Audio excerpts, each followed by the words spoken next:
Hello and welcome to episode 81 of the Thinking LSAT podcast. This is Ben Olson in Washington, D.C., which is about to be turned upside down by the inauguration. With me is Nathan Fox. And how's it going, Nathan? Just fine. Did you accept your invitation to perform at the inauguration? Of course. Why would I turn that down?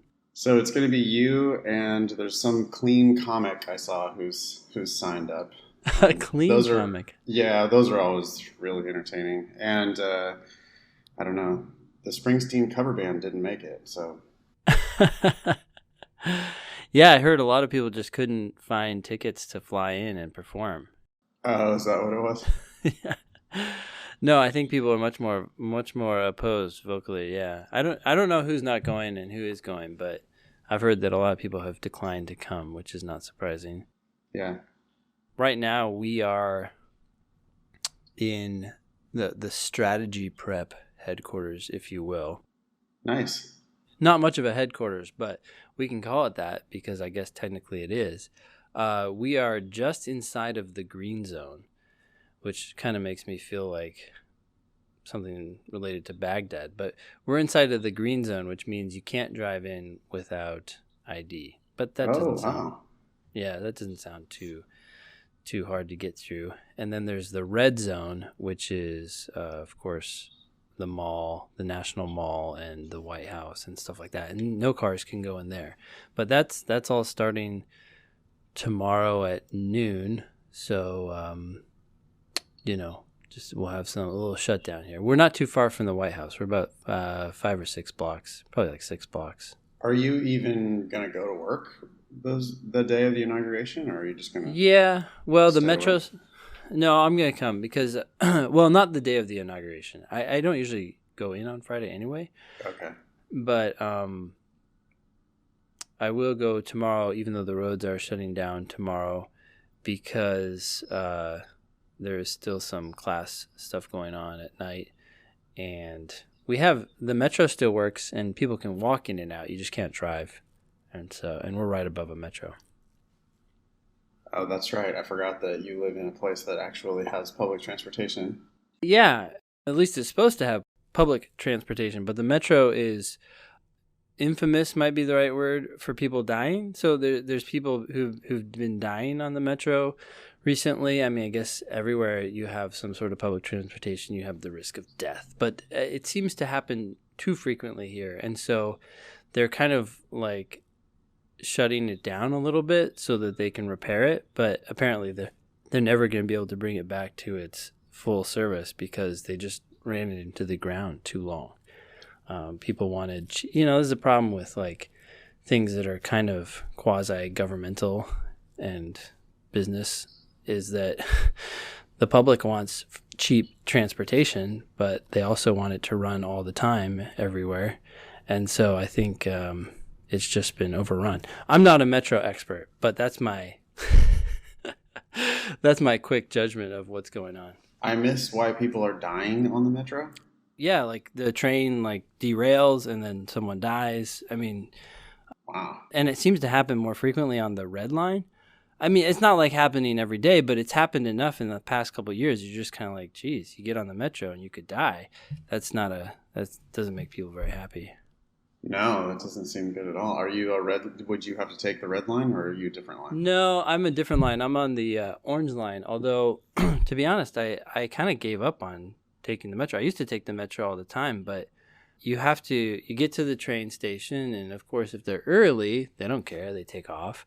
And then you have to wait for the next one. And sometimes you can wait like 20 minutes. And depending on the time of day, sometimes you're waiting 40 minutes because they're just like, oh, sorry, that train is not in service now. So you skip that one and then you have to go on the next one.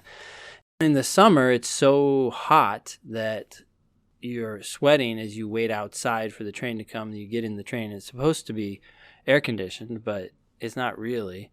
And so then, I don't know, it's just a nightmare, and I feel bad for anyone who has to take the metro. I'm sure some people love it, but I can't stand it.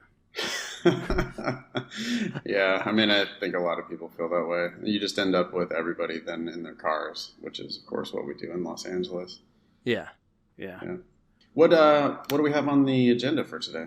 Yeah, so today we have a question about scholarships from someone who I think is a splitter, Timmy, and then a question from Brian, who is another 30-something.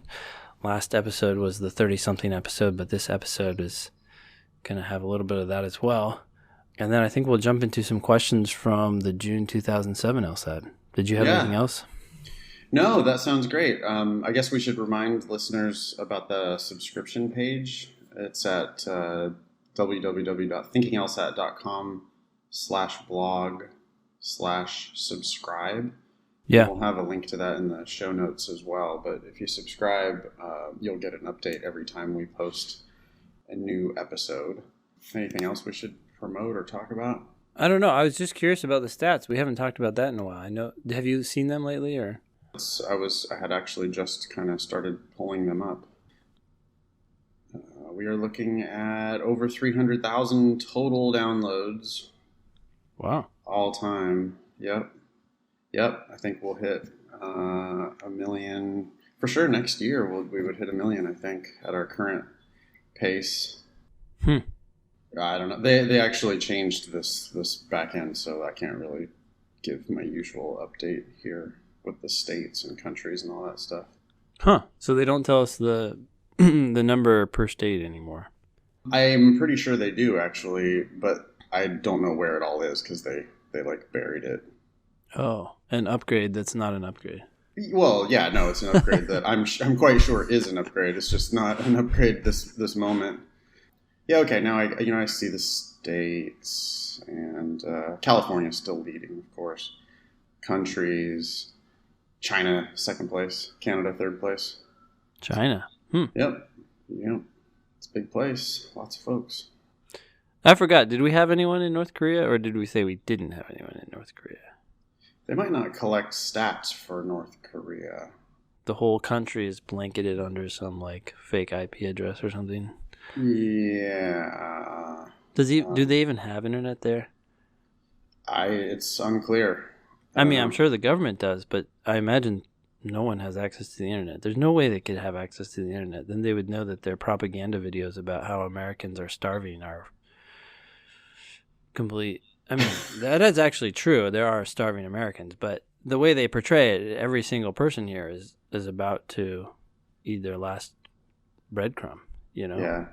No, there's actually a map here. I'm looking at that map now that shows country by country. And we have a total of 2,100 from the Republic of Korea, which is South Korea, and then the country right above it is showing a big fat 0. So we got nothing from North Korea. Yeah. Hey, have you heard about Elon Musk's goal to blanket the globe with Wi-Fi through 4,000 some odd satellites? I hope he does that. That would be very awesome. Yeah, well, I was thinking it could be a serious, like, that could do more than all these years of politics and sanctions and so forth. If you could just somehow give information to a lot of these people in countries where information is controlled by for sure the government, like what kind of change would that bring about? For sure. Anyways, kind of interesting. Yeah, I mean, that's why, people are, of course, super freaked out about the new president and all the changes that have happened politically, but I still just feel like Elon Musk is actually in charge. And, because he's actually doing things. Yeah. Everybody else is like popping off and just fighting about stupid shit. The whole thing of who's going to perform at the inauguration, and you see a million tweets about how big the party is going to be, and then everybody else, all the Hollywood people are saying how stupid and shitty it's going to be, and it's like, why are we talking about this? Seriously, yeah. Elon Musk is going to build a network of satellites that's going to give every human Wi-Fi access. Like, that's the dude that's actually getting shit done. Yeah, for sure. So this first email from Timmy, is that right? Yeah. Timmy in quotes. So. Yeah, no, it's not a real Timmy. It's a fake Timmy. Fake Timmy in the era of fake news. What does Timmy have to say? Oh, I'll read it. Hi, Nathan and Ben. Found your podcast and have really enjoyed it. I would normally tell you my name at this point in the email, but I am trying to maintain my anonymity. Sorry. Okay, yeah, so that's why it's Timmy. I'm 44 years old and have an established, successful career in a completely non-legal field. When I was deciding what I wanted to be when I grew up, attorney was plan B. Fortunately, plan A worked out for me. However, getting a law degree has always been on my bucket list. Whoa. That's that's an interesting bucket list item. Yeah, that made me raise an eyebrow, I have to say. I cannot imagine why that would be on your bucket list. Anyway, I was about to enroll in an online program, but after hearing about the scholarship money that might be available, I thought I'd give the accredited school route a shot and started studying for the LSAT. Hold on. Wait. An Yes. online program that's it's kind of like he's suggesting it's not accredited? Yes, or that's going to be like accredited by the state bar, but not accredited by the ABA. Oh, okay. I didn't know about those things. Can you really check a law degree off your bucket list if you get it from a non-accredited program or only a Yeah, state? right. Yeah, I mean, because I would think if it's on your bucket list, it's because you watched the paper chase and you want that full-on experience, right? Of the scary professor cold calling you, and that's why law school's on your bucket list, I would imagine.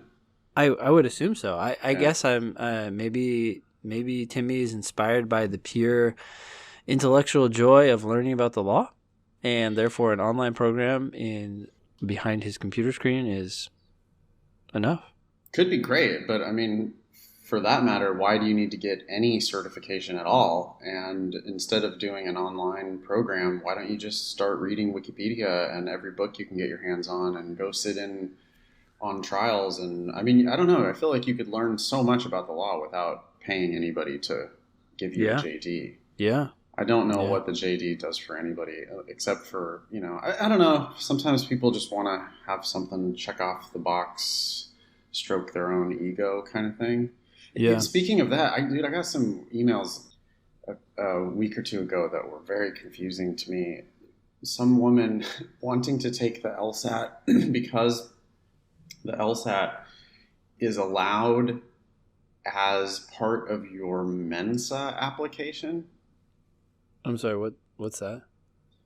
Mensa. Have you heard of Mensa? No. MENSA. Mensa. It's like an organization that basically accredits smart people. Like it's basically just like a club for geniuses or something. Oh.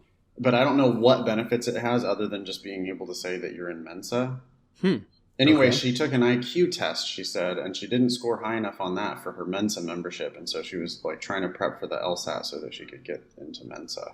Whoa. The else. So I wonder what the score is. Maybe you have to get a 180, or maybe you can get like a 170. Who knows? Maybe we're already Mensa members. Yeah, that's kind of what I thought, and I didn't have the heart to say it to her in this email, but I was like, so I guess what you're saying is I could be a Mensa member if I wanted, but I don't want to. So wait, remind me again why you're going to take LSAT prep so that you what? What are you doing? Um, yeah. Okay. Anyways, let's assume that Timmy, has good reasons for wanting to get a JD Sure. that don't Okay. have anything to do with practicing law, but he Mhm. wants just because it's a bucket list thing. All right. Since full time study is not an option for me, the schools I am considering are the Hamlin Hybrid Program. I have no idea what that is. Mhm. And a few accredited but lower tiered schools in my area, like Lewis and Clark, Willamette, Seattle U, possibly. Okay. 20 plus years ago, I took the LSAT and got a 155 cold. After hatching this crazy idea this past September, my first practice test was a 152! Exclamation point. What do you think about that? It's not a bad starting score. It's pretty good. It's a pretty good starting score. I was questioning the choice of the exclamation point right there because Hey, I'm not gonna comment on anyone's email anymore. I was interpreting that as like he was surprised that it had gone down or something, or I don't know. Anyway, 155 and Oh. 152, Hmm. a cold 155 and then 20 years later take it again and get a 152. There's nothing remarkable about that in the slightest. That's what you would expect, right? I I mean, guess it speaks to the standardization of the test. yeah. despite its changes. Yeah. Yeah, those are two extremely close scores. So yeah, this guy hasn't changed that much, and the test hasn't changed that much in 20 years. Yeah. Okay, I started studying, and going into the December 16 test, I was averaging a 158 with a freak 162. Again, that's not a freak 162. That's just, if you can score 158, you can also sometimes score 162. That's just how it works. There's a lot of variance. Like plus or minus 5, is pretty. I was working with a tutoring student last night who was kind of shocked that he had gotten a 178 and then a 168. Yeah. And I'm like, well, that's a 173 plus or minus 5. Yeah. So that's not surprising at all. Sometimes you're going to score 178 and sometimes you're going to score 168. Doesn't mean anything. Yeah. So I don't mean to go off on a tangent here, but I think sometimes I need to do a better job helping students recognize this volatility, because I was talking to someone the other day, and I can't remember their exact scores, but they got like a 162 or something, and then they got a 161, and they emailed me, and they're like, it's very frustrating, my scores are going down. And I'm thinking, yeah, you can't no, it's not that precise, it's very possible that your innate ability, your understanding of the test has gone up. It's just that the swing of the test in this particular instance had you scoring on the lower end of your range. So I don't know. Yeah, I find myself drawing a bell curve on the whiteboard very frequently and talking to them about how everybody has their own range. And by prep you can move your range up, right? Mm-hmm. Mm-hmm. You're moving the middle of the curve up, and you're probably also moving the top and bottom of the curve up. Yeah. But nonetheless, you still have that curve and that range of possible outcomes, and you just have to accept that and realize that it just doesn't have to mean anything at all. 1 or 2 points in any direction don't mean anything. I really like the bell curve idea because it actually illustrates it perfectly. Like, there is also a possibility that you could get a very high score or even a very, very low score. It's just that those probabilities go down dramatically. And so it's like a percentage thing. I think people need to start thinking about the world more in terms of probability. I totally agree with that, man. That's one thing. I have a good, solid education as far as that's concerned. I studied managerial economics, and it was a BS, and there wasn't, like a whole lot of math, but I had to take a few stats courses, and we ended up talking. Yeah, you get trained to sort of think about the world probabilistically, mm-hmm. and just think about ranges of outcomes.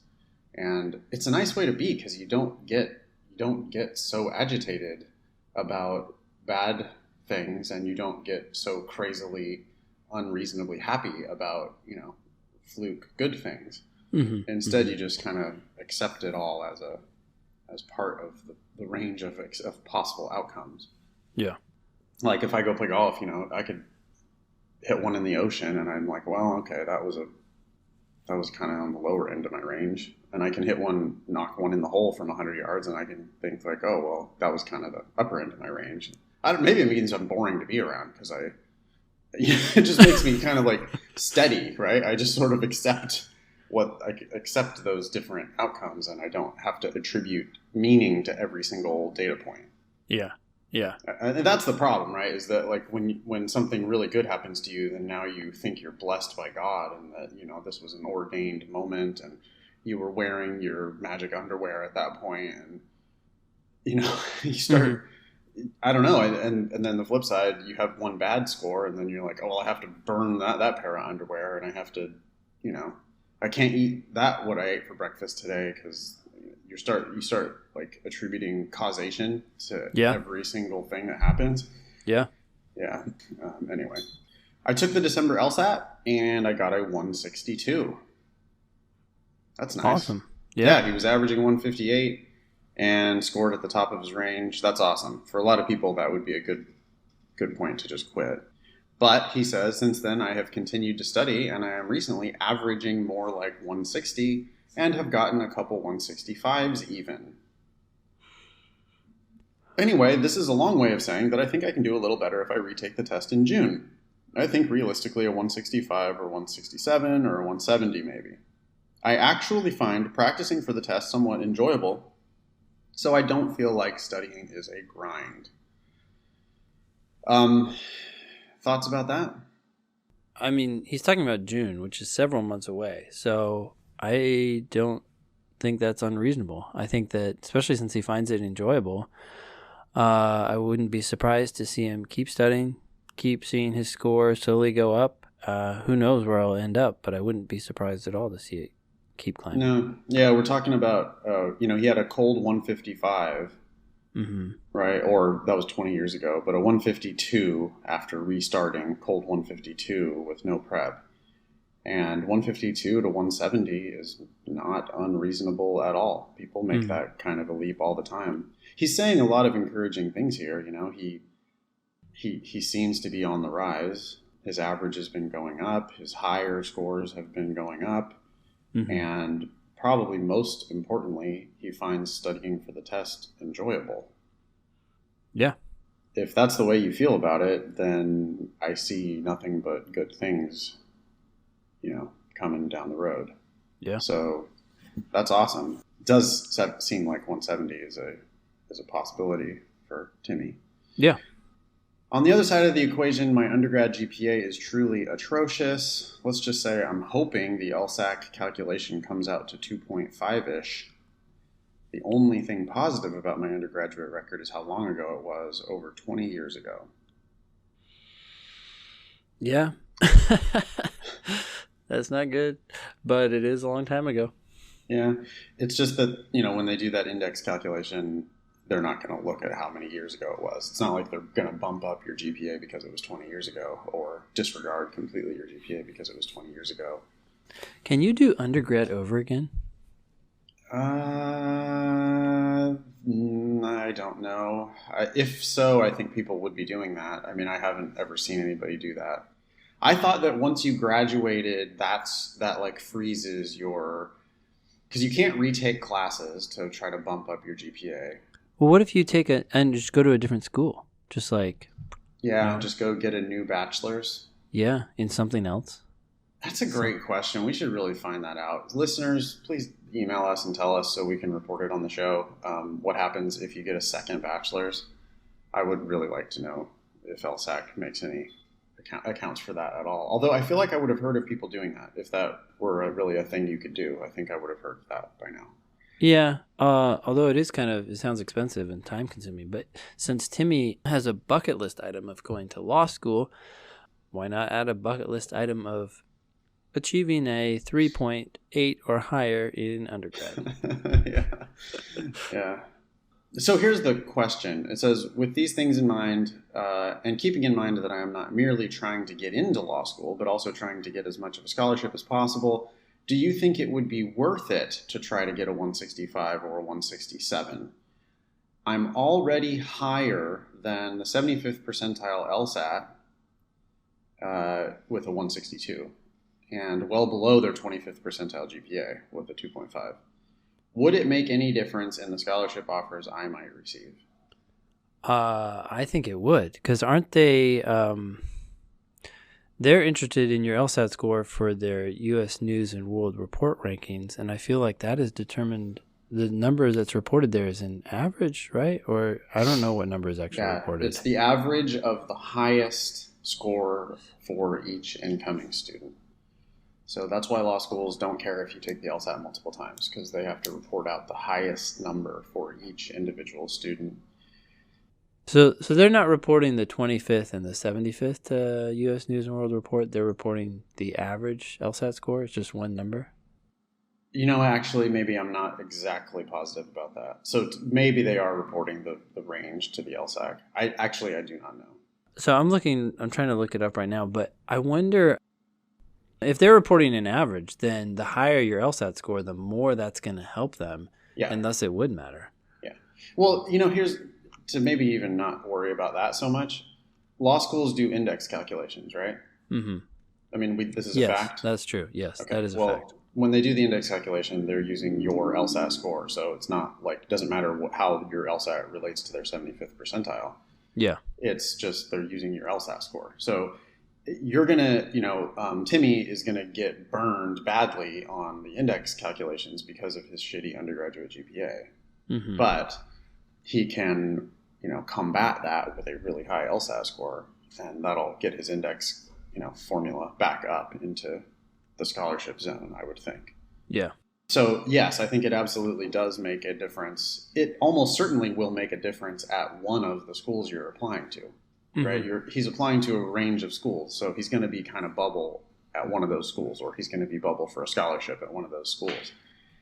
And the difference between 162 and 167 is really, really large. So, yeah, I mean, if you're hunting for scholarship money, I would absolutely retake it and try to get yourself your 167, especially because you enjoy studying for the test. Yeah, like you're just take this time, enjoy it, and hopefully get money for it.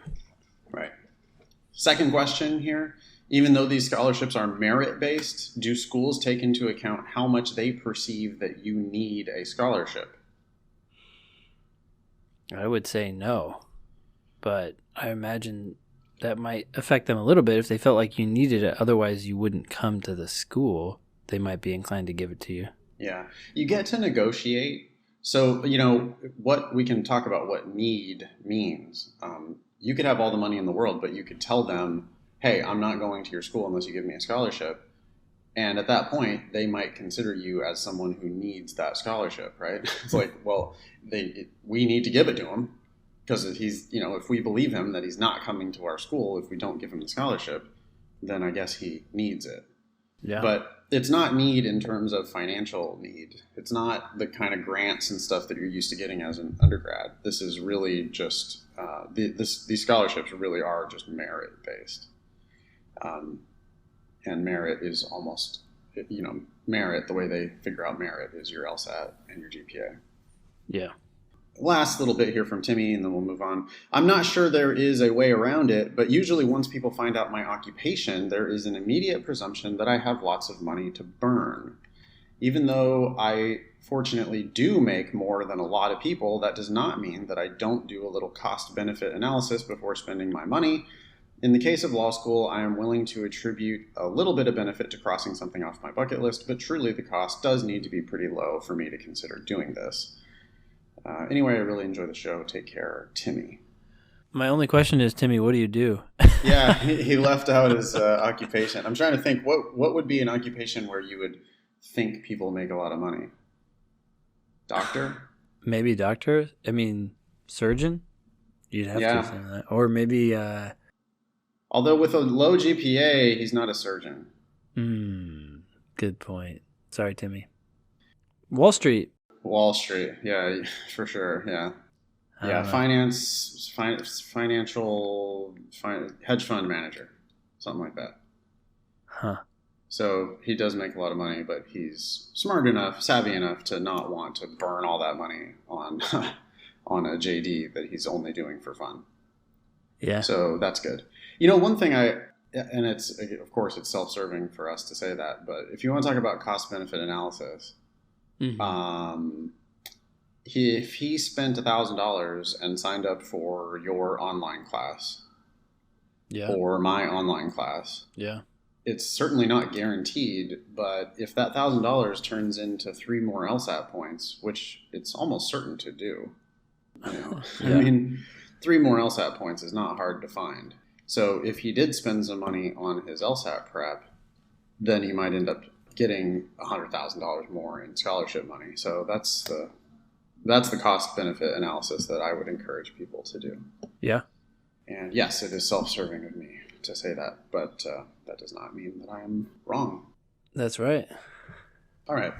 Anything else for Timmy? No. Yeah. Thanks, dude. Sorry for busting your balls about why law school is on your bucket list. It's your life, and you obviously can spend it however you want. I wish I had those 3 years back. I'll tell you what, I'll trade you my JD for 3 more years. Next letter? Yeah. Okay. Please just use my first name, Brian. I'm about to turn 30. I was a late starter to college, graduated in 2014. I took some time to really evaluate what I wanted to do in my life career-wise. Good. More people should do that. Ever since I was 16, I worked at my family's law firm. Law has always been a major part of my life. I guess the reason I put it off for so long is having the quote, second generation syndrome, which Brian defines as when you have little to no interest in pursuing the family business because you have been around it so long. I guess that's natural. People kind of want to leave the nest and go do other stuff, right? Sure. Well, it's kind of strange to actually presume that anyone would like necessarily what their family does. I mean, there's so many random things that people can do in this life, and there's so many random things that people like doing, you know? It's pretty confining, I think, to just say, oh, well, my dad and mom were a lawyer, so therefore, I'll like doing that too. Yeah. Not necessarily. Well, particularly if they are just grooming you for it your whole life and just assuming that you're going to take it over, and then you get to high school or college or whatever, and you start to break away a little bit, and now all of a sudden you're questioning everything, including the life plan that they have set up for you to take over the practice. Yeah. Anyway, now that he is about to turn 30, I have finally come to the realization that it is a win-win situation for me to inherit the practice. When I graduate law school, day one, I will have an established law practice to call my own, something that a lot of brand new attorneys would aspire to have. Well, yeah. Yeah, that's true. Although, I guess my concern would be even if something is such as this were given to you, there are a lot of careers that even if they were given to me, I wouldn't want to take them. Yeah. Like president?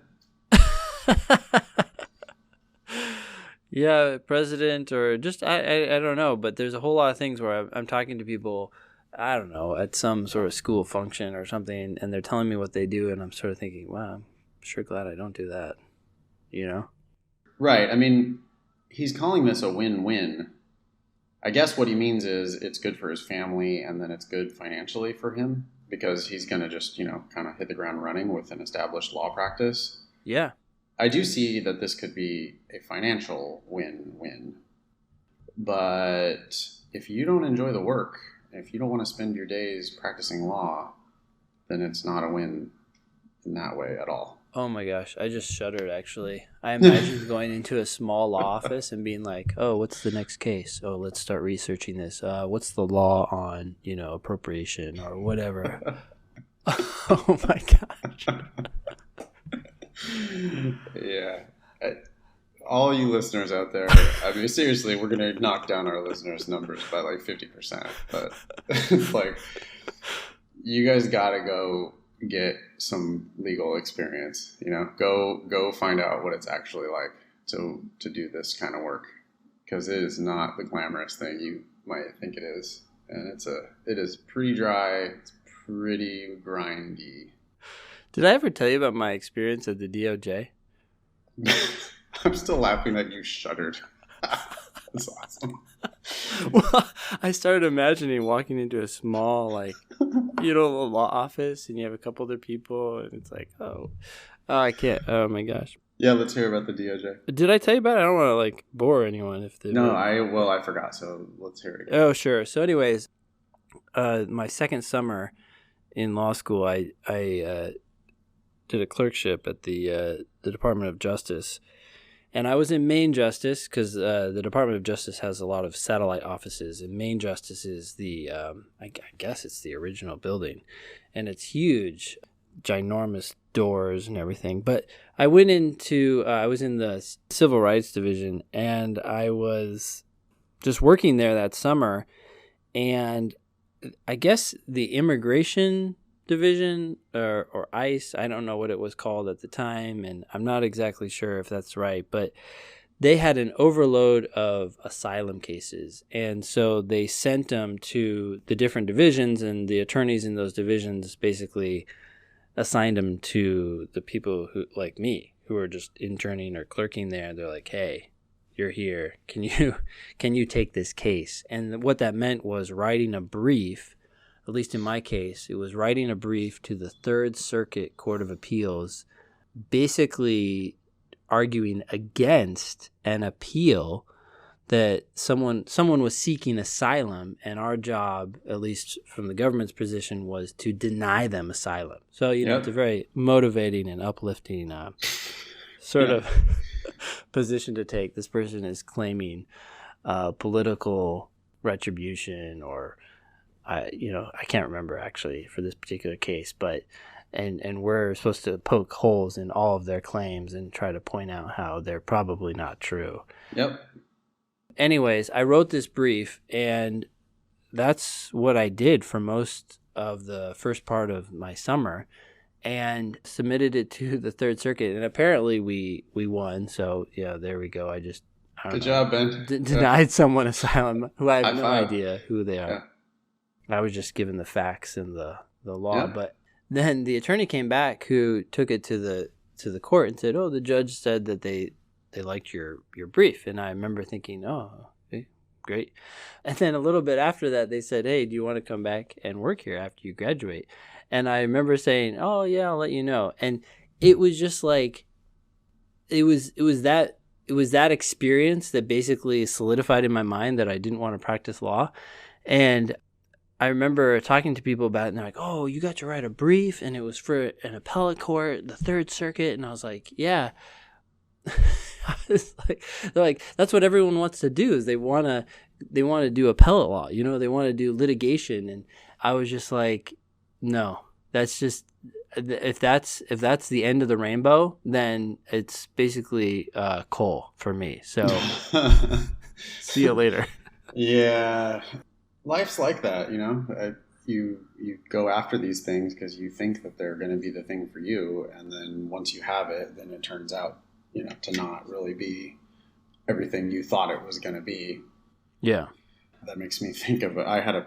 For a while when I was living in Boston, I was a reporter for a while, or trying to be a reporter for a while. I was in journalism school, and I had a press pass to Fenway Park to go, on the field before Red Sox games and rub shoulders with players and managers and everything. And it was like, if you would have told 10-year-old Nathan, I would have been like ecstatic, just couldn't believe how great this was. And oh my God, my life is made. Going to the ballpark every day, standing on the field. Are you kidding me? And it was pretty miserable. And the reality of it was pretty miserable. It was a grind. It was packed. The press box was packed. You're constantly on a deadline to try to write something. It was miserable trying to go up to people and talk to them, because I didn't really I'm sure it's great. I'm sure it's a wonderful job for people who have that in them, but I'm not a reporter. I'm not meant to be a reporter. Also, I thought baseball would be fascinating, except for when you're doing it every single day, then you realize it's super, super slow and boring.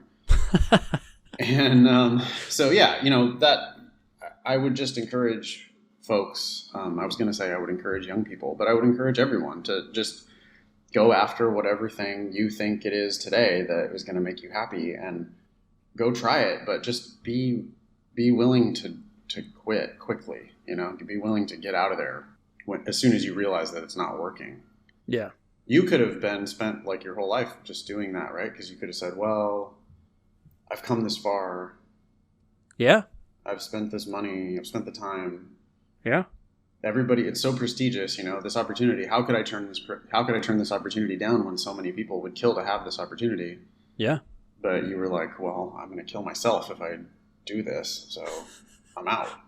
Yeah, it's sort of strange. I'm a little lucky because I don't know that I thought through it too well. Yeah. I just sort of said, yeah, let me think about it. I didn't say no, obviously, right away. I just told them I'd get back to them, and then I kind of never did, unfortunately. But, I probably should have told them that I wasn't interested outright. Like, if I had thought about it, if I'd been a little more, rational, I probably would have been like, oh, I need to have a salary as soon as I'm done here. This is what I need to, and this is the DOJ. Hey, that's pretty cool. Yeah. I just did something else. Yeah, well, it worked out well for you because you quit. Same with me. I never really had much of a plan. I just kind of tried a million things and quit a million things, and then eventually ended up with the luckiest, greatest job in the world. I don't know really anybody who's happier with their career situation than I am. Mm-hmm. Mm-hmm. It really just came from, I don't know, having high standards and being willing to walk away from less than perfect situations. I've been through a lot of them, 10 different jobs. Yeah. Here's to the quitters. Yeah, no, seriously. Don't persist. Do not persist. I mean, if you genuinely believe that law is the thing for you, then you're going to have to persist, right? You're going to have to overcome quite a few hurdles in order to create a successful legal practice for yourself. Yeah. So I'm not saying don't try hard, but I am saying as soon as it starts to just really suck, and if you start to have second thoughts like, hey, is this the right thing for me? There are a million other things that you could try. Mm-hmm. I am a pretty big advocate of quitting. Yeah. All right. So I guess, the advice then for Brian is figure out whether this life as a lawyer really is a win-win for you. Because if not, I don't care how much your family wants you to do it, and I don't care how successful you will be. And, it's true. Yeah, of course, you would have this advantage that a million other people would love to have, that advantage of having your own practice right away from day one. That's great. But if it's not great for you, then it doesn't matter how good it is for anybody else. Yeah. I'm currently studying for the LSAT. I plan on taking it in February 2017. I just started studying in December. That's a quick turnaround. Not, most people might need a little longer than that. My scores are slowly increasing, but my main motivation is to get in and get out, pass the bar so that I can hit the ground running. I would like scholarships to help pay tuition, but to me, it's getting started in law school, which is more important.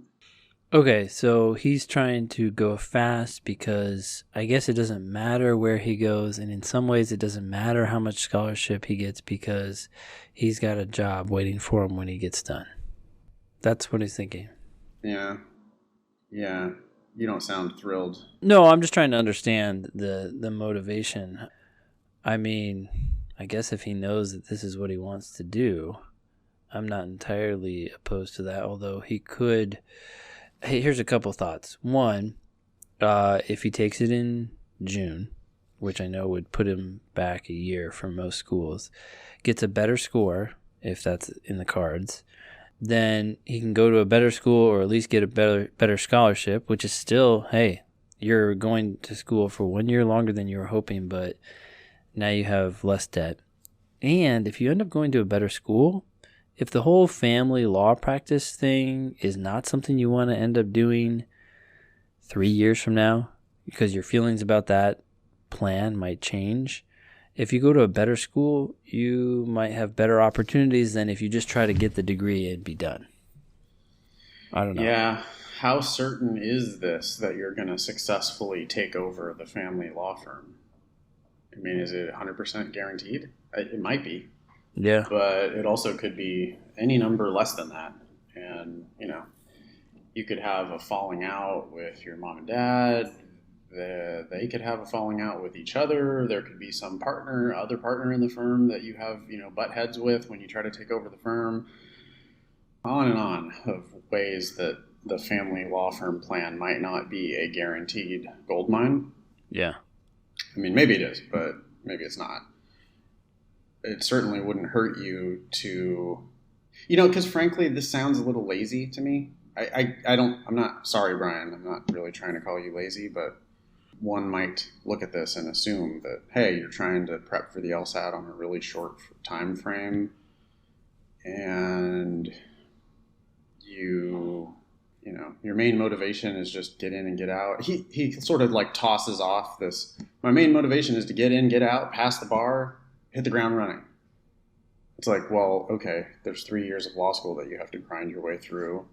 Mm-hmm. And the bar, depending on what state you're in, is not easy. Yeah. So people just sort of assume like, oh, if I get into law school, then the bar is no problem. But it's a huge problem. With we talked about a few episodes ago, 50% bar passage rate at UC Hastings. That's crazy. Yeah. Oh, so wasted money. Yeah, and wasted money, time, energy, everything. I mean, you can't take over the family firm if you don't pass the bar. And the LSAT is a a pretty good protector, I think. It keeps people from potentially failing the bar 3 years from now. Yeah.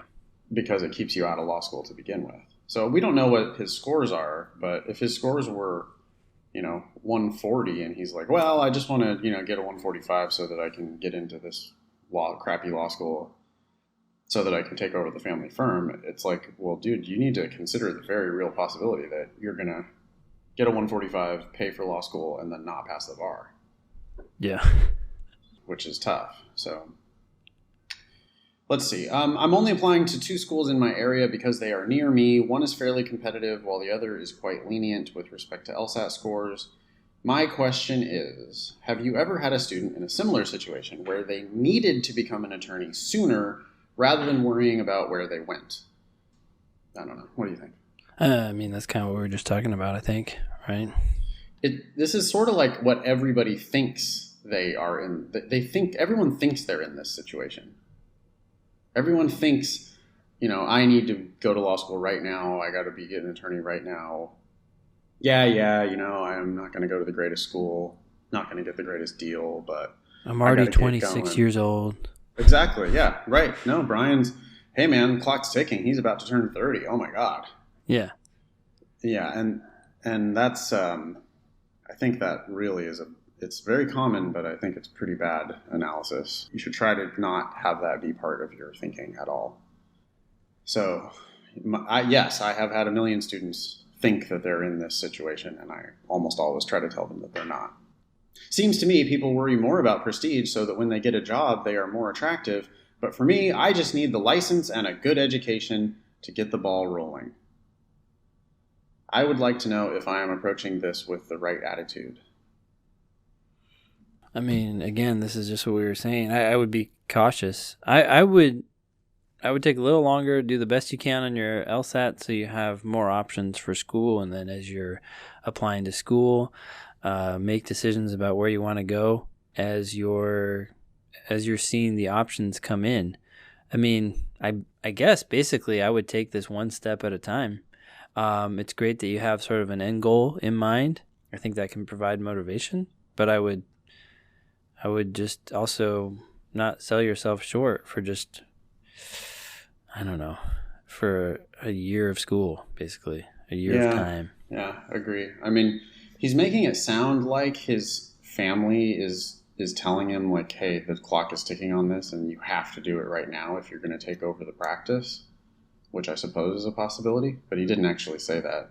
Well, what's the difference between 3 years and 4 years? Like, someone's can't, I don't know.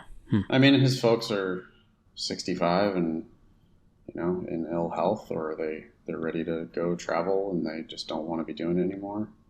Yeah. Something like that, maybe.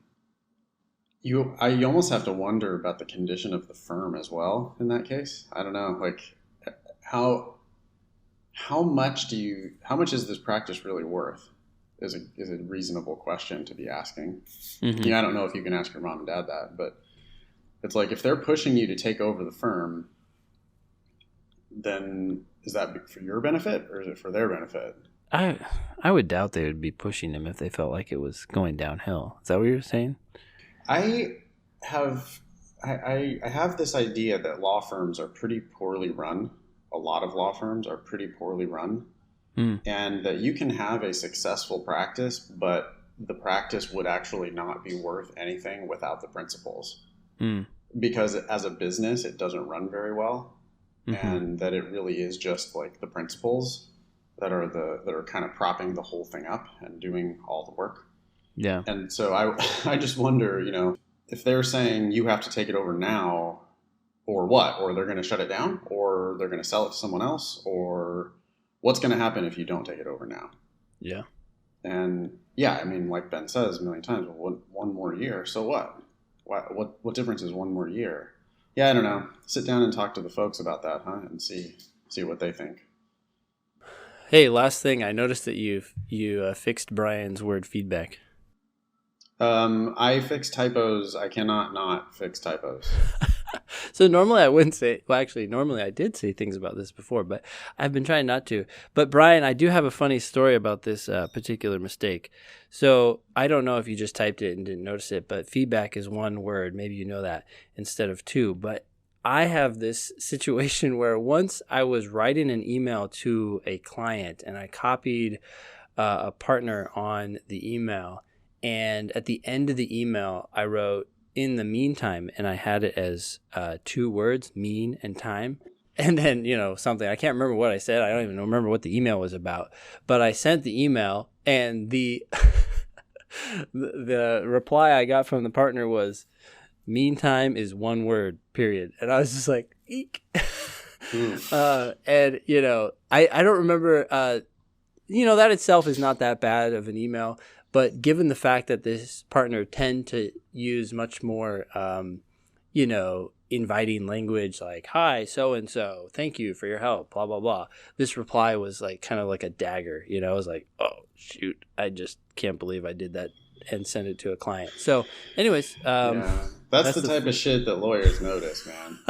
I mean, lawyers are gladiators who do battle with the English language as their weapons, and they notice if you put an extra space somewhere, they notice that shit. They notice any punctuation errors, any grammar errors, any spelling errors, any word choice errors. They catch all that shit.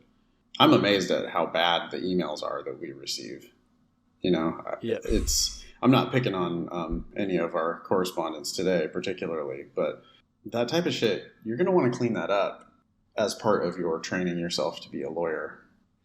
Yep. You're going to want to start rereading the shit you write and making sure it's clean, because people will subtly judge you for things like that. Yeah.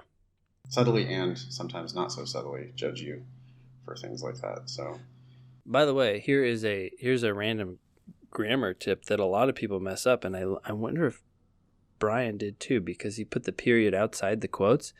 But periods always go inside the quotes, and so do commas. And I think the confusion arises from the fact that in the UK they do it the opposite. So sometimes people see it the other way, and they think that's how it should be done.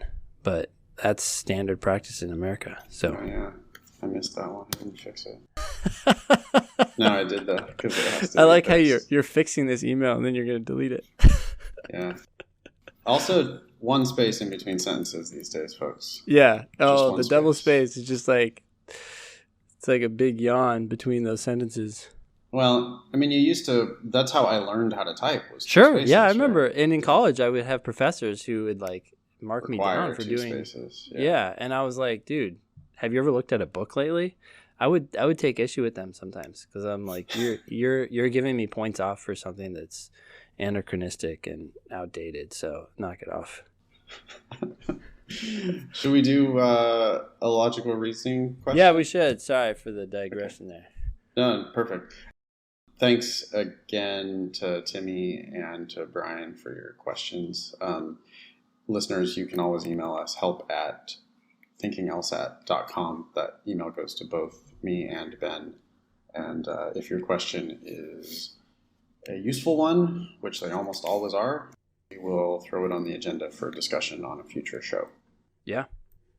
The June 2007 LSAT. We are on section 3. Yep. And question 15. Okay. And if you're just joining us, you can just Google June 2007 LSAT, and it's the first thing that will pop up. It's a PDF. You can download it and follow along. So we are in section 3, number 15, and I guess I'll go ahead and read this. We've been doing this since episode 1 of the podcast, by the way. Or not maybe episode 1, but for sure we've been doing it since the beginning. Wait, actually, now that I say that, maybe that's not 100% true. Sorry, I'm lying. We have been doing it for over 40 episodes at least. We've been going through these questions, and we're slowly making our way through. We've got 10 or 11 more now, and we'll be done with these free June 2007 logical reasoning questions. Yeah. So, Nathan, I don't think you've learned the latest lesson in lying. You just never admit that you lied. That's the new norm now, right? Yeah, I no, I mean, I think I'm pretty bad at lying. I don't do it, or I try not to do it. I don't know. I feel like I'd rather just get it out there in the open that I said something that was not true, so we can move on. Yeah, I know that builds trust and all that sort of thing. I don't know. It's just not where we're going these days. But anyway, Got it. 15 says a consumer magazine surveyed people who had sought a psychologist's help with a personal problem. Okay. Notice they are surveying people who specifically sought out the psychologist's help. So this isn't totally a random sample of people. This is people who decided to go get help from a psychologist. Anyway, Yep. of those responding, okay, so of the ones who responded, maybe some didn't, who had received treatment for 6 months or less. Oh, man. That's a grammar mistake. I'm sorry, but it's supposed to be fewer because months is a countable thing. But anyways, of those responding who had received treatment for 6 months or less, 20% claimed that treatment made things a lot better. Okay. Of those responding who had received longer treatment, 36% claimed that the treatment made things a lot better. Ooh, so more people said the same thing. Or a higher percentage. Therefore, psychological treatment lasting more than 6 months is more effective than shorter term treatment. No. Nope. Why not? No. Selection bias. Potential selection bias. Yeah. Yeah. So what do you mean by that, selection bias? Well, these two treatment groups, the 6 months or less group and the 6 months or more group, or the more than six months group, they were not randomly selected, or we don't know that they were randomly selected. Yeah. So the people who did it 6 months or less, maybe they didn't think it was working. That's why they quit. Yeah. The people who kept at it for a year, they maybe they thought it was working, and that's why they kept doing it. Yeah, exactly. So there's bias then in that sample. So I would call it selection bias because we don't know how the groups were selected, and the groups they very well could have self-selected based on their perception of whether or not the treatment was working. Yeah, this is like going into an ice cream store and asking everyone what they think of the store. And a greater percentage of people there are saying it's awesome than just random people on the street. It's like, yeah, these people chose to be there.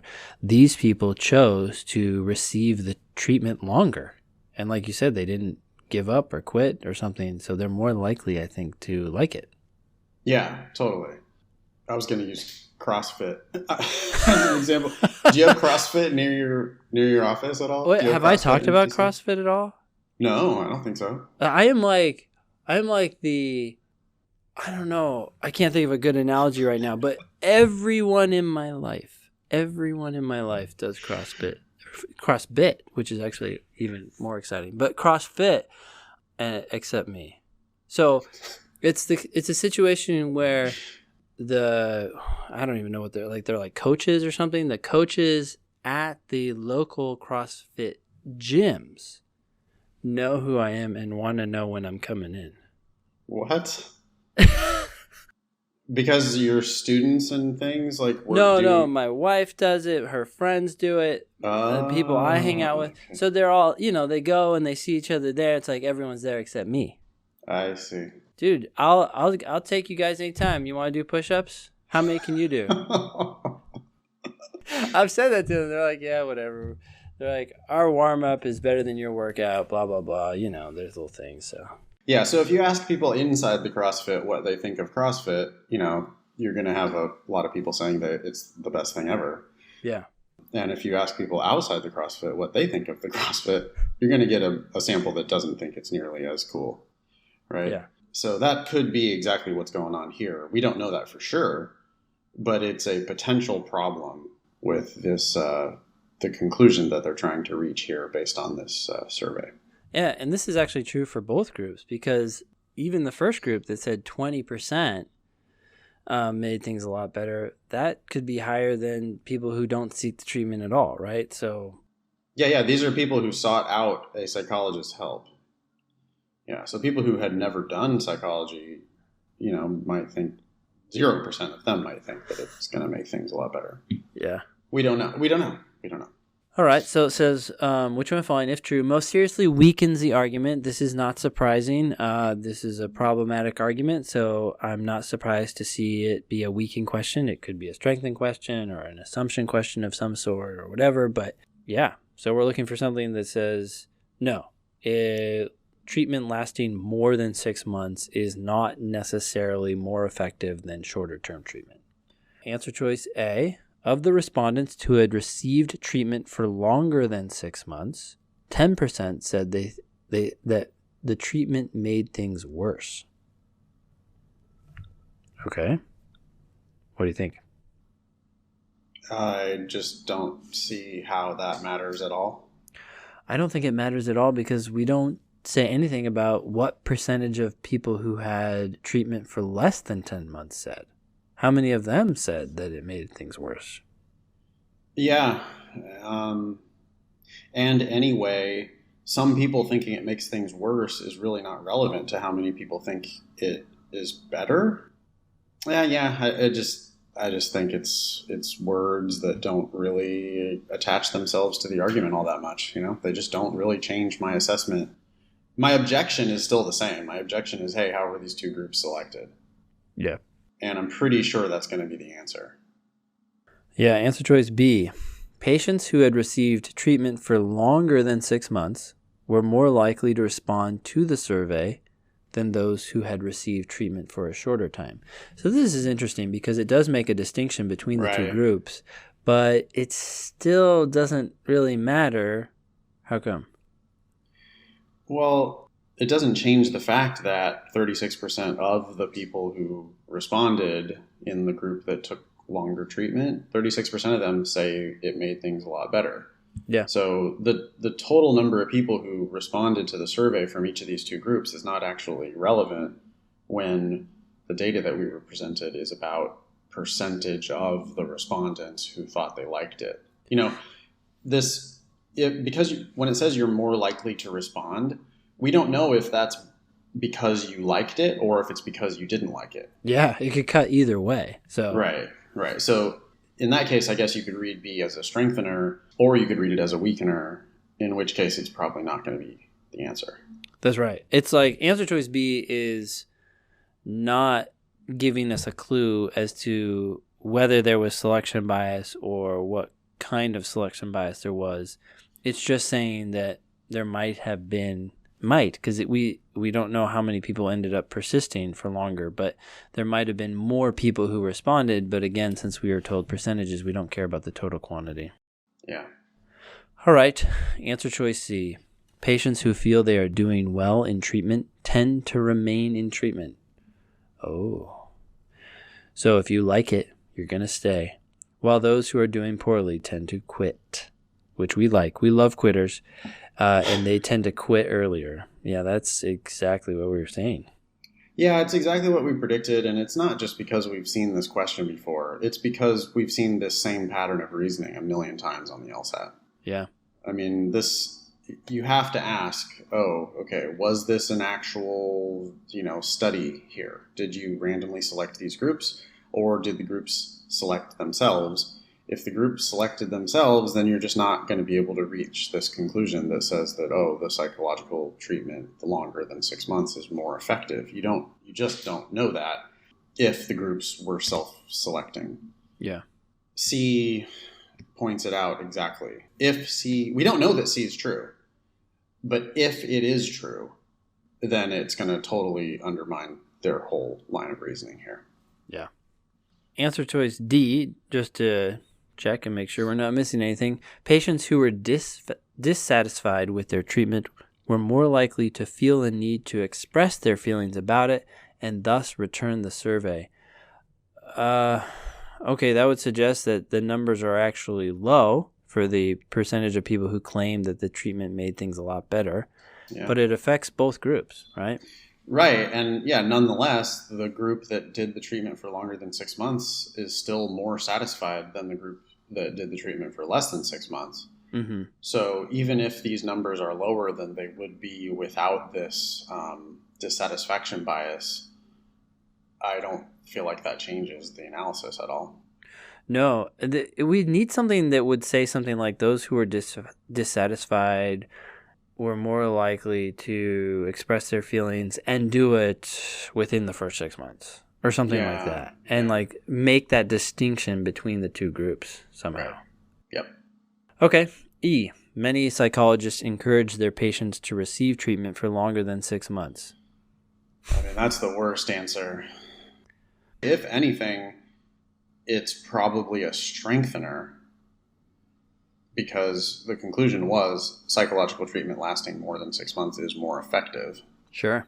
So if many psychologists who we could presume to be experts are encouraging their patients to receive treatment for longer than 6 months, that could be a strengthener. Sure. It could be because it's good for them. It could be good because they could be doing that because they're going to make more money. Who knows? But yeah, if anything, it might be strengthening. The other thing about this answer, I mean, it's wrong for the content reasons, and that is absolutely what you should focus on. But just to pile on here, when it says many, I'm going to translate that as some, which is just at least one, which is kind of extreme, but that's all we're really technically forced to believe here is that at least one or two psychologists have done this. And I'm like, I don't care about one or two people and what they think. Yeah, I just don't, it doesn't really have very much bearing. Weaken questions, like strengthen questions, we're being asked to change the argument, right? We want to move the argument in some way. Mm-hmm. And many is an inherently weak, wishy-washy thing to start with because, yeah, many means some, and some only means one or more. Mm-hmm. And so answer choice E is like, well, this guy over here, he says that you should do treatment for more than 6 months. And that just isn't going to change my analysis. It just does that. Yeah, like you said, the opinion of one or two dudes just is not going to make any difference here. Yeah. So the answer is C for number 15. So 16 is by a philosopher who says, nations are not literally persons. Okay. They have no thoughts or feelings, and literally speaking, they perform no actions. All right, I'm actually okay with this so far. I kind of agree. Nations are just like an idea. Are you cool with that? Yeah, I'm cool with that. I mean, of course, this is going to be using the old-fashioned first definition of the term literally, not the newfangled secondary definition of the term literally. What is the second newfangled? The second definition of the term literally that is now in some dictionaries? Yeah. Figuratively. Oh. Yeah. I always took it literally. Yeah. Because, dictionaries are descriptive, not prescriptive. Sure. And they are supposed to be chronicling the way language actually is used. Okay. Literally is, the traditional definition is actually, like in real life. Yep. For reals. And nowadays, because so many people use literally incorrectly, they use it as just like this amplifier, all-purpose amplifier. Yeah. They mean it to mean like more or something. They mean it to mean listen to me because I'm telling you a really good story right now. Yeah. Yeah. And it now has a secondary definition in the dictionary of figuratively, which is the exact opposite of what the old definition of literally was, which is frustrating. So Merriam-Webster says virtually, and then it has this note. It says, should literally be used for emphasis in this sense, in this second definition. And it says it's common and not all that new, but it has been frequently criticized as an illogical misuse. It is pure hyperbole intended to gain emphasis, but it often appears in contexts where no additional emphasis is necessary. Yeah, well, it's an ly adverb, right? Which is the worst kind of word. I mean, ly adverbs just suck. So you can go ahead and just not say literally almost every time you you are about to say literally, you could just not say it. Mm-hmm. I'm sure I say it, but I mean, when I say literally, I mean because I'm saying something kind of extreme and I actually mean it and I want you to believe me. That's when I say literally. Yeah. You know? What you're telling a story about what someone did and you think the person's going to say, "Nah, he didn't do that." You know? And then I Yeah. say, "Oh, no, he literally did do this." Yeah. It is in fact true. In fact, yes. Cool. So wait, where were we? Well, this is obviously using the traditional definition here. Mm-hmm. Because a nation is not literally a person. Yeah, we get it. It's not actually a person. And if we are speaking literally, nations themselves do not perform any actions. The United States does not act. It's just an idea or concept. This is what I'm thinking to myself as I read it, at least. It's an idea or a concept in our minds, but the things that are actually performing actions are us or machines that we have created or whatever. Yeah. It then says, thus, they have no moral rights or responsibilities. Whoa. Okay, stop right there. I don't necessarily disagree, but you just made a logical conclusion, which means, or I shouldn't say logical. You just made a conclusion. Whenever someone makes a conclusion on the LSAT, they're saying that this must be true given what they just said. And I don't see any discussion of moral rights or responsibilities. So how the heck can you say that this idea has to be true given what you just said? Yeah, I mean, there's an assumption there, which is if you have no thoughts or feelings, and or if you perform no actions, and or if you are not literally a person, then you have no moral rights or responsibilities. Yeah. That's what they're assuming, but they just didn't state that. They could have put that into their brief in between the first and second sentence there, and then we would have believed them. Yes. Instead, we're just pointing out, hey, where did moral rights and responsibilities come from? What are you talking about? Yeah. And it doesn't seem like that unreasonable of an assumption, but it still is an assumption, right? And so Right. I'd want to be aware of that. Yes. Okay. But no nation can survive unless many of its citizens attribute such rights and responsibilities to it. Okay. For nothing else could prompt people to make the sacrifices national citizenship demands.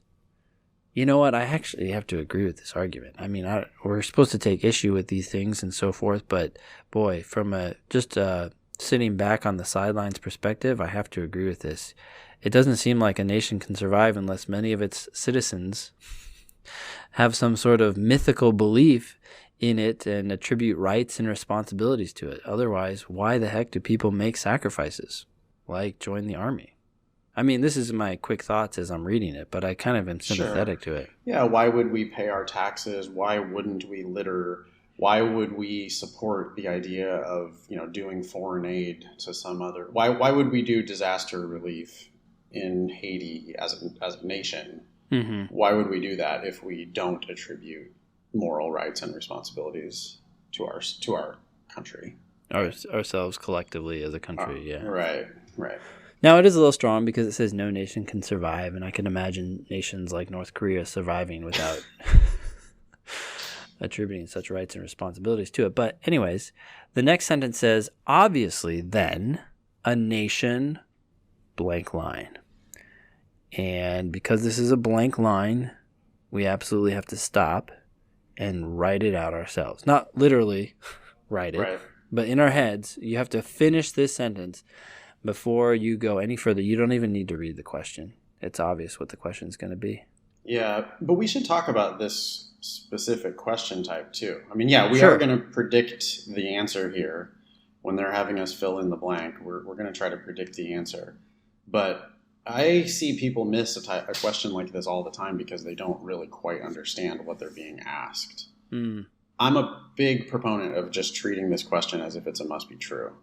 Yeah, sure. It's I don't know if we've talked about the numbers on this before, but 95% of the time it's a must be true question. 5% of the time, roughly, obviously that's a rough estimate, but 5% of the time, because I did look through these once, it's a strengthen question because what they're asking you for is to fill in a premise. But Right. So, But the question stem in that case would sound different, right? Here it says, which one of the following most logically completes the argument? Yep. And they do not mean go the next step, think about what they're going to say next, go further than. They do not want you here speculating at all. No. They basically want you to restate what the philosopher already said. Yeah, and I think if you understand what we were talking about earlier in terms of conclusions, a good conclusion, a proper conclusion is something that is 100% proven by what was said.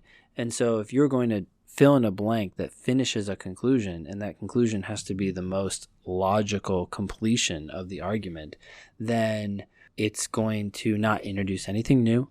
It's just going to be something that obviously must be true given what was said. Yeah. Yep. I think we're looking for the boring, obvious, conservative answer here. Mm-hmm. It's not about where they're going to go. It's about where they already went. Yeah. And we can't introduce anything new here. We have to just be safe and boring and obvious and conservative. Yeah. Do you want to make a prediction before we Sure. look at the answer choices? Yeah. So the beginning of this argument talked about how nations are not literally people. They don't have feelings or thoughts or whatever, and thus they have no moral rights, blah, blah, blah. But then it's like, hey, a nation can't survive unless many of its citizens attribute these rights and responsibilities to it, which aren't literally there, apparently. Right. So if a nation can't survive unless its citizens do this, and we know that these things are not literally true, then I would say something like, obviously then a nation requires for its survival people to attribute things that are not literally true. Yeah, a nation needs its citizens, some of its citizens, to have false beliefs about the nation, or else it can't survive. Yeah. And it sounds like we're just restating the argument. Yeah. That's because we are just restating the argument. That's all we're doing. We're kind of putting the pieces, wrapping it up for them together, but we're saying things that they already have said and necessarily implied. Yeah. Right. We're trying to predict something that has to be true. Yeah. According to these facts. Yeah. I hate this type of question because so many people read it wrong. So many people read this question and they just think, oh, well, yeah, we're supposed to go the next step in the journey here. And it's like, no, you're not. Yeah. It's not about that. So, and I'm sure some of these answers are going to be traps like that too. Yeah. All right. So which one following most logically completes the argument? Answer choice A. Obviously then a nation cannot continue to exist unless something other than the false belief that the nation has more rights motivates its citizens to make sacrifices. Something other than the false belief? Yeah, that to me really feels like a trap. Yeah. That's you being smarter than too smart for your own good there. Like, yeah. Oh, well, this must be what you're saying. You must be saying that we have to have there has to be something else going on to make sacrifices. That is not at all what the philosopher is talking about. Yeah. A is very speculative. It's just completely putting words into the philosopher's mouth. Yeah. It'd be a lot better if it just said cannot continue to exist unless the false belief that the nation has more rights motivates its citizens to make sacrifices. Yeah, that's probably the answer. I mean, then it's the answer. Yeah. But this concept of some other thing, some other motivation, where did that come from? Yeah. What? I mean, that's only in the answer choice, and that is not going to be the answer, and it must be true. Yep. Okay. B. Obviously, then, a nation cannot survive unless many of its citizens have some beliefs that are literally false. They use that word literally. Again, yeah, third time. Yeah, and that sounds like what we predicted, basically. I mean, it's even better because it's using the exact phrasing from each of those sentences. Yeah. Which we certainly don't dislike. I just don't want people to think that we're picking B because it says the word literally and they said literally twice up above, you know? Isn't that how you take this test? I thought. Absolutely not. That is Yeah. how many people falsely try to take the test, where they're just matching up language or something. Yeah. But we're not going to latch on to one word and say, therefore, that's the answer. B is a good match for what we predicted. We said a nation can't survive unless, its citizens believe false things. Mm-hmm. And that's very close to what B says. I feel like B has to be true based on the given facts. So I'm feeling very comfortable with B. Yeah. All right. C. Obviously, then, a nation can never be a target of moral praise or blame.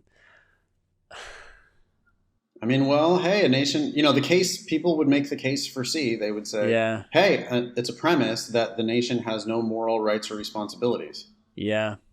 So it can't be blamed or praised for But anything. Since when? There's a leap. That's a leap there. Yep. Just because you don't have any moral rights or responsibilities, I could still praise you or I could still blame you. As people do of this country all the Yeah. time. Yeah. All right. Okay. So C is speculative. That's out. D. Obviously, then, a nation is not worth the sacrifices that its citizens make on its behalf. Wow. Yeah, that's another, what you might think. You might think, oh, it's not real. Therefore, you're making these sacrifices and it's not worth it.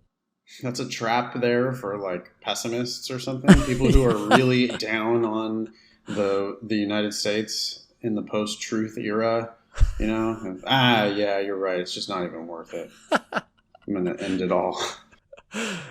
I love it. Yeah. Speculative, just not. Where did worth come from? What is that? Yeah. All right, so D's out. E, obviously then a nation should always be thought of in metaphorical rather than literal terms. Whoa. That's deep and wrong. Yeah. I mean, metaphorical thinking was never mentioned by the philosopher. Even if a nation does not literally have moral rights or responsibilities, literally, it still does literally have a lot of things. Yeah. The Grand Canyon is a quite literal giant hole in the ground. And I don't need to think of that in a metaphorical term. I can think of that in very real terms of, how wide it is and how deep it is and how beautiful it is. Whatever. No. What? E's a crazily wrong answer for a must be true question.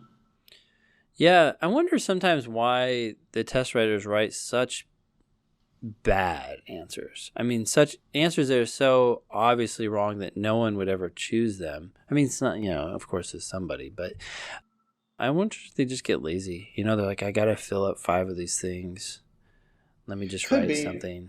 I mean, it seems to me that they sort of intentionally want the correct answer, 1 or 2 decent trap answers, and then a couple shitty ones. Maybe it's to help people get to the middle of the curve. You can get it's actually, man, you can get to 150 if all you do is eliminate 3 answers on every question. Yeah. That's already at least 150, I would think, if you eliminated 3 answers on every question. Well, let me see. If you get 50, so every question's a 50-50, you get 50 questions correct. What is that? That's probably not quite a 150. Let's see here. Anyway, you get my point. Yeah, I get your point. Well, that's going to put you 145. Yeah. And let's say you get a couple of the really easy ones right. Now you're at 150 for sure. Yeah, and of course, this is assuming that you get to all the questions, right? So you'd have to do process of elimination for 3 answers on all the questions, basically. Yeah, gotcha. And so our answer then is B. We avoided the trap in A, and B matched our prediction. So number 16, B. Plus B it's like the same letter as my first name. So, I mean, I'm pretty inclined to pick B anyway for that reason. But is that what you would guess if you ran out of time? Do you always guess B? Well, B tends to be right. So, I mean, that's another reason to pick it. I see. Yeah. Okay. Thanks for that false advice. Yeah, no, it's a pretty even split, actually. If you're curious and you're so inclined to be obsessed with these things, some people are. It's pretty pretty consistently 20% A, 20% B, 20% C, 20% D, 20% E. So if it weren't, everybody would latch on to whatever the answer is that's more likely to be the answer, and then the LSAC would have to correct for that to avoid people gaming it like that. It's not. Yeah, man. When I taught that power score class a million years ago, I couldn't believe how silly it was that they were showing these tables and charts and stuff about.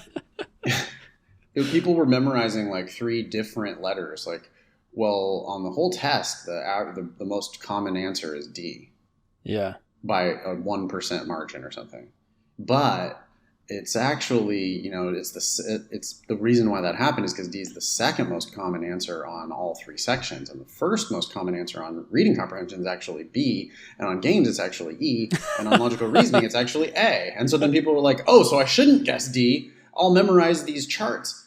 And then it was like, but if you want to go a step deeper than that, on the last 5 questions on each section, the analysis changes even more. And I'm like, wow, why are we teaching people all this? Just, okay, these might be facts, but they are useless facts. And instead, we could be worrying about understanding the argument and figuring out what they're asking you. Yeah, that's pretty bad. I should say, I think we've talked about this before, but it's actually very common for the LSAT to have 4 answer choices in a row be the same answer. D, D, D, D, or A. And, I can understand when sometimes students see that and they panic. They think, oh, I must have gotten one wrong because I have so many A's in a row. They would never do that. But look, they do it all the time. So in an ideal world, you're not even noticing that. You're not even thinking about it. But if you do spot that, just don't think about it. Just press forward. Even if you get like 5 or 6 of the same answer in a row, well, at that point you've probably gotten one wrong, but you have no idea which one. So you can't like second guess the answer that you're on. You just got to move forward. Yeah, I don't think you need to spend too much time thinking about it. Yeah, I think what happens is people are bubbling in and they look at it and they start to panic. And it's just like, no, actually it's pretty common to have 4 of the same. So also, you don't know, it's not that that shouldn't influence the next one because you might not have gotten any of those previous 4 right anyway. Yeah, exactly. If you don't, you don't know. And I think I've even seen like 5 in a row of the same letter before. Maybe I have. I know I've seen 4 in a row fairly commonly. Mm-hmm. So if you're doing that kind of analysis, you're just wasting brain cycles. You should be using those cycles on reading more carefully and understanding and answering the questions. They're easier than you think they are. But as soon as you start worrying about the pattern that you're drawing on the bubble sheet, that's definitely the wrong thing to be thinking about. Yeah. Alrighty. Good times. Do we have anything else to say before we end? That is the end of what I have on the agenda. We will be back probably, most likely, in another week. Please continue to ask us questions, help@thinkinglsat.com. You can tweet the show @thinkinglsat. You can tweet me @nfox. You can tweet Ben @strategyprep. Yeah, call us, email us, let us know what you think. Give us some compliments about the show, and we'll keep making them for you. Yeah. Thank you. Have a good one. All right, Ben. Take care. Mm-hmm.